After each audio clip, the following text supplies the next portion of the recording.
Lesson 79, simplifying sign notations. As you can see in this expression, we have plus and minus and minus and minus and plus. And so what we have to see is that we're not sure what signs these numbers have. So what we have to do first is simplify each one of these numbers.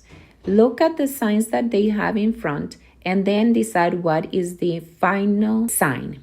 So in the first one, we have plus times negative is negative. Remember, we learned in the previous lesson that if we have an odd amount of negatives, the answer is going to be negative. In this case, we have two negatives. That's an even amount, so that's going to be positive 5. Then we have another 5. Then we have another 2 negatives, so that's also going to be positive 3, and then 6.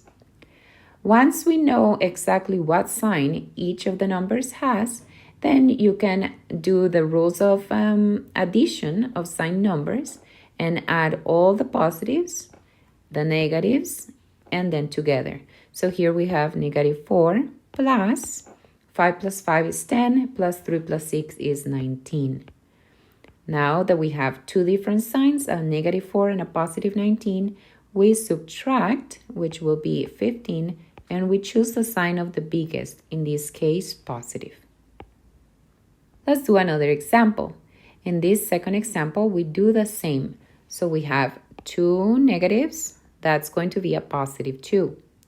Here we have 3 negatives, that's an odd amount, so we have negative 5. Here we have 2 negatives, which is a positive 7. Remember, the positive doesn't affect anything, so we don't need to worry about it. Then we add the positives. 2 plus 7 is 9, and 9 minus 5 is 4, and the sign of the biggest number is positive, so our answer is positive 4. One more. Why don't you pause the video and try to do it by yourself?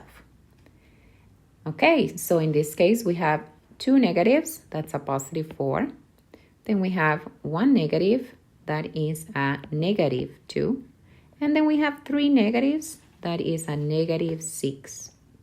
Then we add the negatives, which is going to be negative 8 and 4 before that. 4 minus 8 is a positive and a negative, so we subtract, that is 4. And since the bigger number is negative, our answer is also negative. All right, try to do this by yourself again. In this case, we have negative 4, positive 5, positive 5, positive 3, and negative 6. Then we add the positives, which are going to be 13, and negative 4, negative 6 is negative 10. Again, a positive and a negative, we subtract, which is 3, and the sign of the biggest is positive. That's it, chicos. A very, very simple lesson. If you have any questions, please write them in the comments. And if not, I'll see you in the next video.